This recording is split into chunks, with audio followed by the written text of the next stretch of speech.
1 Thessalonians 2, Paul is really set up for us as the model Christian. And he had a passion to save others, a passion for people. And that reflected the passion that Jesus had to save people. Because to be a Christian is to have his love, to see with his eyes, to look at people as he looked, to walk as he walked.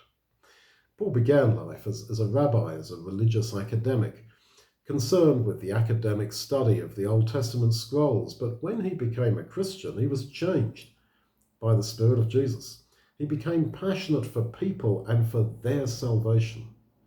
You see that in the way that Paul writes to the Thessalonians here in 1 Thessalonians 2.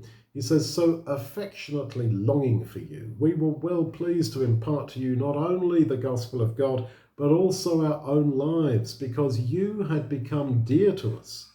For brothers, you remember our labour and distress, working night and day so that we would not burden any of you while we preach the gospel of God to you. You know how we dealt with you," he says, "with each one of you," individual attention, the value of persons, "as a father with his own children, exhorting you, encouraging you, to the end you should walk worthily of God who calls you into his own kingdom."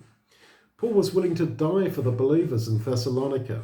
When he was with them, he worked as a tent maker just to get some money to buy food for him to live on. And he did that because he didn't want them to give him money, because he was very sensitive to them and to how his example and his attitudes might affect them in the longer term.